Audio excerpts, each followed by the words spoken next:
and welcome to the International Desk. I'm Linda Kincaid. We are waiting to hear from British Prime Minister Theresa May. She is expected to speak at any moment now in central London, and we will bring that to you live as soon as it happens. The outgoing Prime Minister is set to talk about the state of politics in the UK and internationally, and she leaves office next week after failing to get her Brexit deal through Parliament. Our correspondent Bianca Nabillo is in London and joins us now live. And Bianca, the Prime Minister has been in office only since 2016. Brexit, of course, was essentially her #1 task, but she couldn't do it. How is she going to explain that today? Well, the question of Theresa May's legacy is what everybody has been focused on in Parliament today. She's already shown herself at PMQs. This is her penultimate time behind the dispatch box, facing off against the opposition leader, Jeremy Corbyn. And she didn't make too much of an impression as far as her legacy goes. In fact, it wasn't a particularly edifying performance from either of the leaders. They focused on the accusations of racism within each other's own parties, not too much on Brexit, as it has been the case many times over the last year or so. There's something of a suspension of disbelief that this huge issue which faces the United Kingdom still has not been addressed, far beyond the initial deadline when Britain was supposed to leave the European Union. That's likely to be something that she addresses today when she makes this speech. We know almost no details about what the Prime Minister is going to say today, which is unusual. She's also going to take a few questions from journalists, so we'd expect her to be pressed on the issue of the leadership contest and what she thinks of her potential successors, Boris Johnson and Jeremy Hunt. Boris Johnson is by far and away the favourite to win this leadership contest, according to all polls and anecdotal evidence of the Conservative members that I've spoken to. The official result of that leadership contest, which is being conducted by ballot, will be released on the 23rd around lunchtime here in London. And then 1 week today, the Prime Minister will deliver her final performance at Prime Minister's Question Time, and then she will go to the Queen and the new Prime Minister will then take over, Linda. All right, Bianca Nabillo, we will come back to you shortly, no doubt, as soon as we see Theresa May start speaking. We will take that live, so stand by for that. Thanks so much. Well, we want to go back to London now, where British Prime Minister Theresa May is expected to make her last speech. Bianca Nabillo is in London, and no doubt after her failure to push through the Brexit plan, she will express some frustration at that process today. Well, we can expect her to make some remarks about how she'd like to be remembered for her time in office, Linda, and we now know that the Prime Minister will be speaking at Chatham House, as you can see there, which is just down the road from where I am.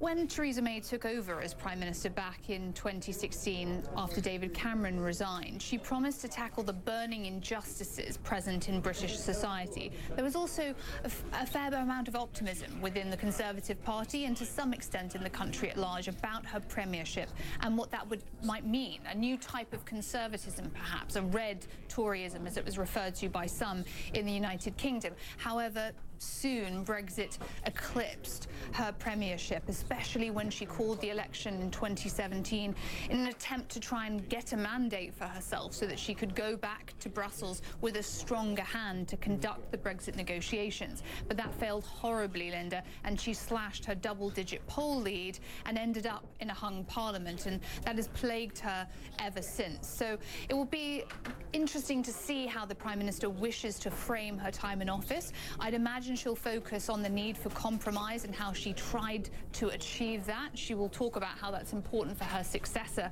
I think that's probably something that she's likely to touch on, because it is a predicament that whoever becomes Prime Minister next, and Boris Johnson is considered to be the favourite for that, they're going to have to deal with precisely the same problems, the same Brexit deadlock, the same divided country, the same divided party, because Theresa May is not only leaving the country still with a question mark over its future as regards to Brexit, but also the future of the Conservative Party. This is because the divisions which have existed within the Conservative Party for so many decades, specifically around the issue of Europe, erupted under the premiership of Theresa May, and that is a problem that the next Prime Minister is going to have to grapple with in the weeks and months to come. So, Linda, I think that she'll also be focusing on the importance of unity, and that brings me to another topic that she'll probably discuss. I think we now can hear from the Prime Minister.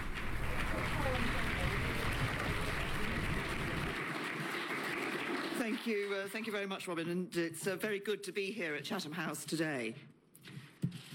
This will most likely be the last time that I will speak at length as Prime Minister, and I would like today to share some personal reflections on the state of politics in our country and around the world.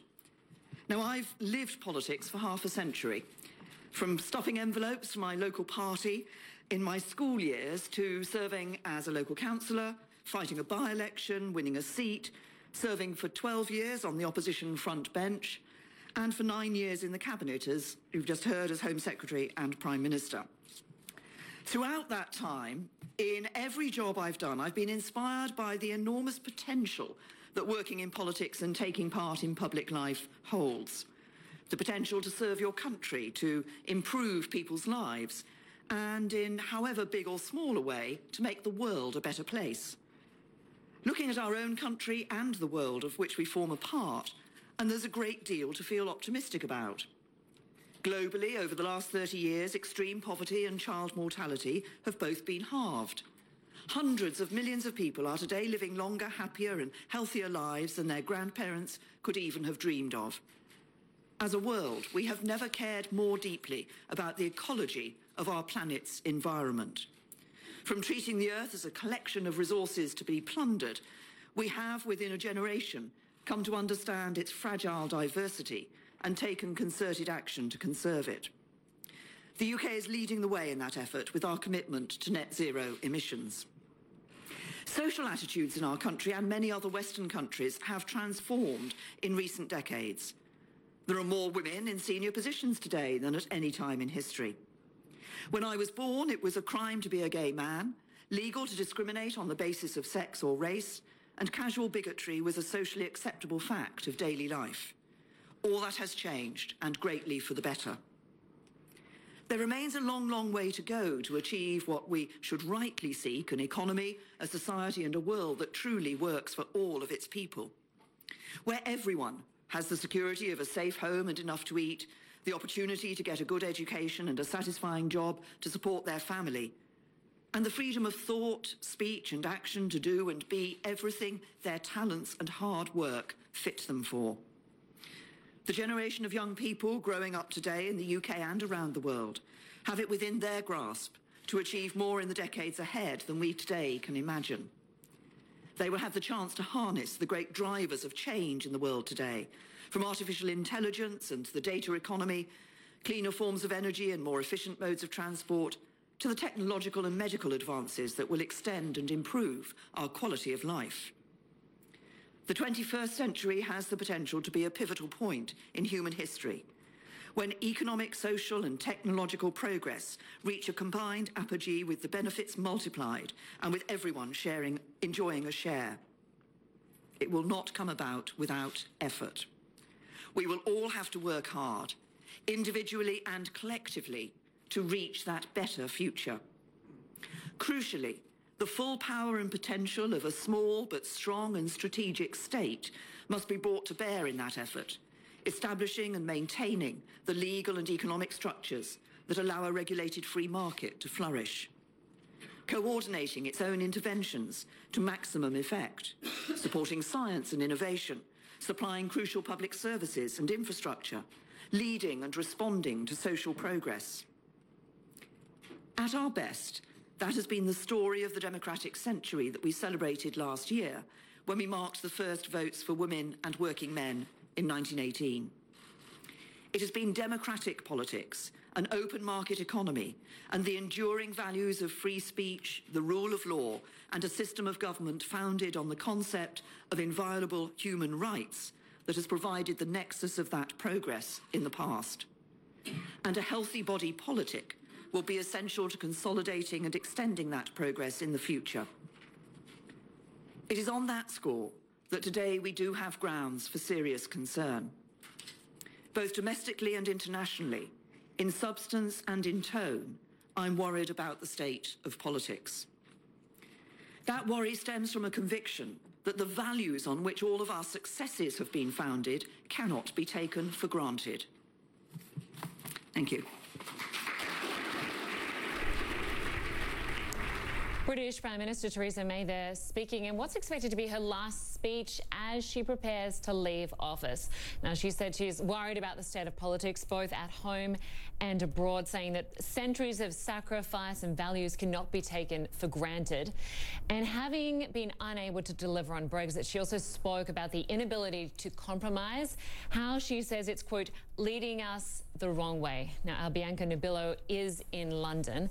And Bianca, as Theresa May wraps up 3 years in the top job, she said not delivering on Brexit is her greatest regret, yet she still believes that she negotiated the best possible deal.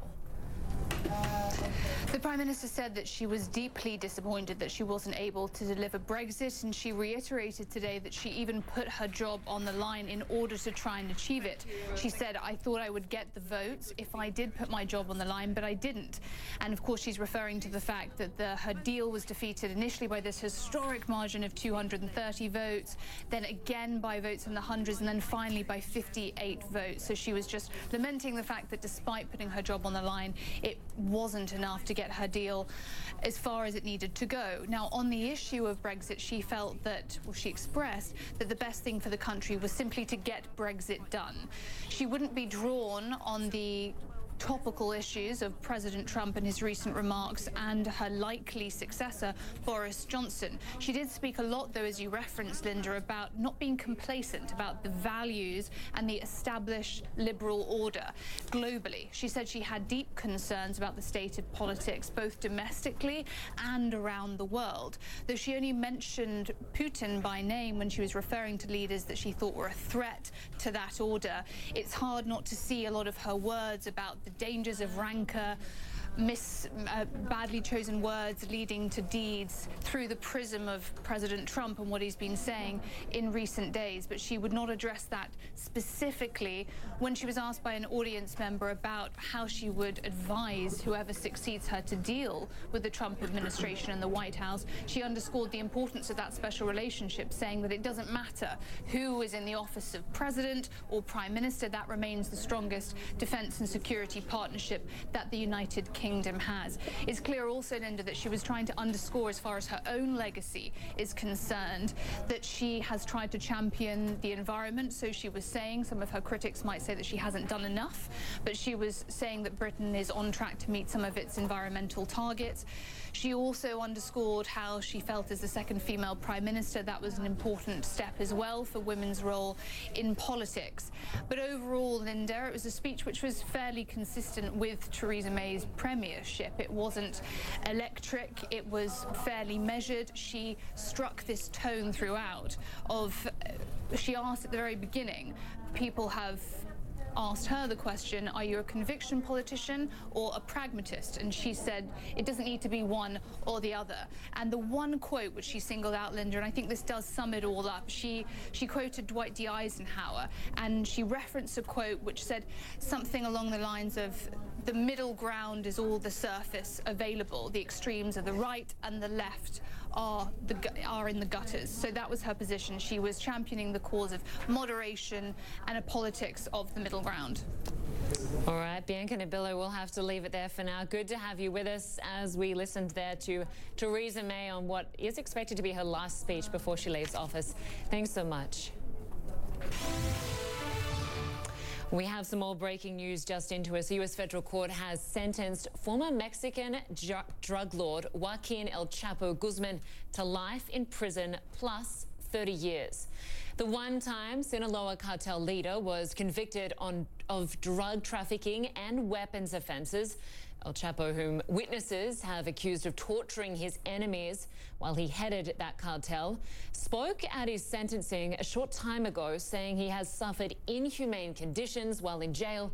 He also said the trial was unfair. Well, I'm Linda Kincaid at the International Desk. Thanks so much for joining us. Stay around. Connect the World with Becky Anderson is next.